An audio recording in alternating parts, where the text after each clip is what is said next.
আপনার পাপগুলো আল্লাহর দয়া থেকে বড় নয়। আপনি যদি আপনার মূল্য সঠিকভাবে বুঝতেন, তাহলে কখনো ইচ্ছাকৃতভাবে পাপকর্মে লিপ্ত হতেন না।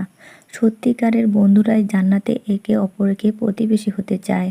সে কি পেল যে আল্লাহকে হারালো? সে কি হারালো যে আল্লাহকে পেল? যখন তুমি দেখবে নামাজের মধ্যে তোমার অন্তর উপস্থিত থাকছে না, তখন বুঝে নেবে এটা ঈমানের দুর্বলতার কারণ। কঠোর পরিশ্রম করো নিজের ঈমানকে মজবুত করার জন্য। আসক্তের মতো ভালোবাসবে না, ধ্বংসাত্মকভাবে কাউকে ঘৃণাও করবে না।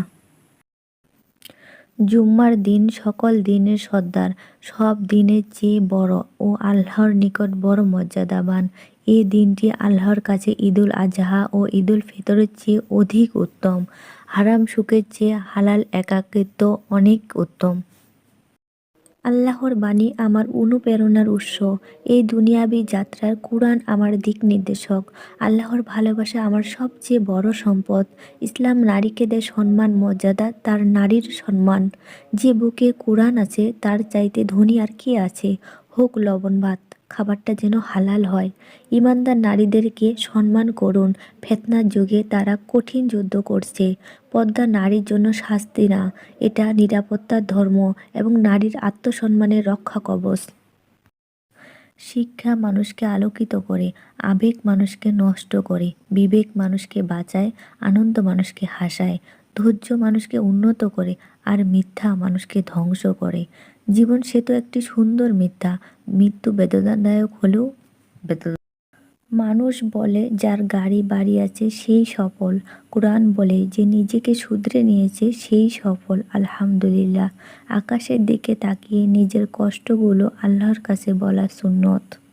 মানুষের জীবনে প্রতিটি ক্ষেত্রে স্বচ্ছতা বজায় রাখা উচিত, কেননা সৎ ও ন্যায়পন্থীদের আল্লাহ পছন্দ করেন। দুনিয়ার প্রতি আসক্ত হইও না, আখিরাতের কামিয়াবির জন্যই আমাদের সৃষ্টি করা হয়েছে। শত্রুর সাথেও সদ্ব্যবহার করো। ক্ষমা ও সহনশীলতা ইসলামের মূল্যবোধের শিরোমণি। শিক্ষা অব্যাহত রাখো। জীবনের যে কোনো বয়সে জ্ঞান অর্জন করা যায়। অহংকার পরিহার করো। আল্লাহর কাছে সবাই সমান। সত্য কথা বলতে সাহস করো, সেটা কতই না হোক। একজন মুসলিম যদি গাছ লাগায় অথবা জমি চাষ করে যেখানে থেকে পশু ও পাখিরা খেতে পারে, তাহলে সে একটি সদকা করল।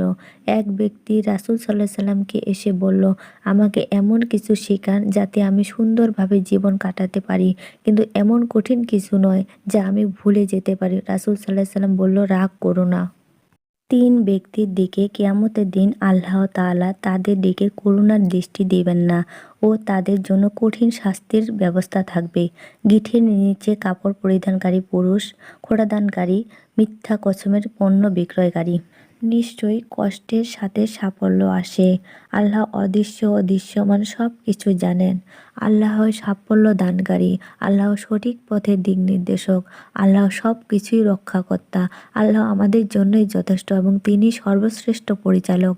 সবচেয়ে উত্তম ঈমান হচ্ছে আল্লাহকে সঙ্গে সাক্ষাৎ না করেও তাকে এত বেশি ভালোবাসার যেন দেখেছ। নিজের জন্য যা পছন্দ করো তা অন্যের জন্য তাই পছন্দ করো। জ্ঞানী ব্যক্তি হচ্ছে সে যে নিজে জ্ঞান অর্জন করে অজ্ঞদের জ্ঞান দেয়। যে ব্যক্তি কোনো মুমিনের কোনো দুনিয়াবী দুঃখ দূর করে দেয়, আল্লাহ তাআলা তার আখিরাতের একটা দুঃখ দূর করে দিবেন। আলহামদুলিল্লাহ। আমাদের নসিব যদিও পূর্ব নির্ধারিত, তথাপি দোয়ার মাধ্যমে নসিবকে পরিবর্তন করা যায়।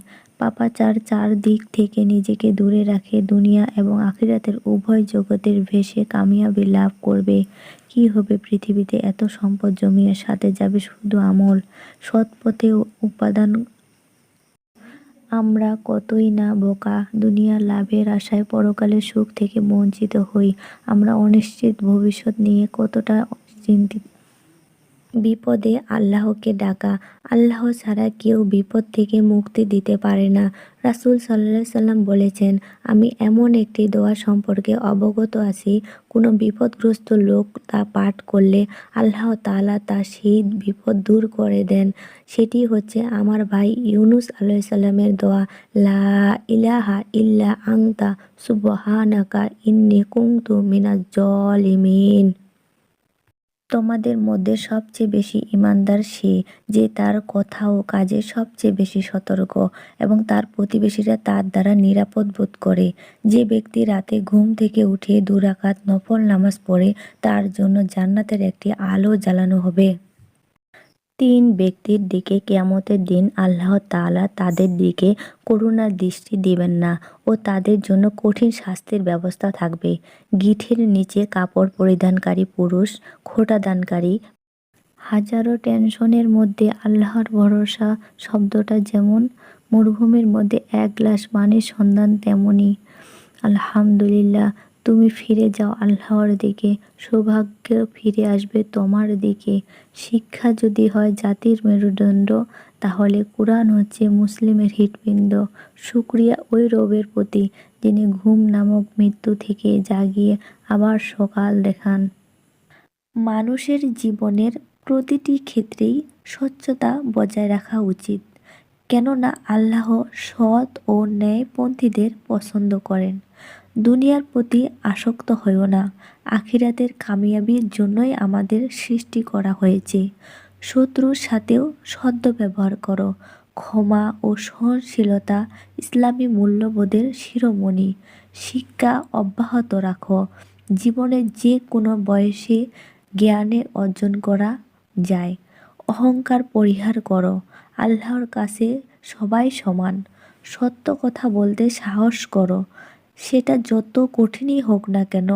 সত্যবাদিকতা ইসলামের মূলনীতি। আল্লাহ তাআলা বলেন, তোমাদের বিপদ দিলে তিনি ছাড়া তা মোচনকারী আর কেউ নেই। আর আল্লাহ যদি তোমার মঙ্গল চান, তাহলে তার অনুগ্রহ রোধ করার আর কেউ নেই। আল্লাহ ছাড়া কেউ বিপদ থেকে মুক্তি দিতে পারে না।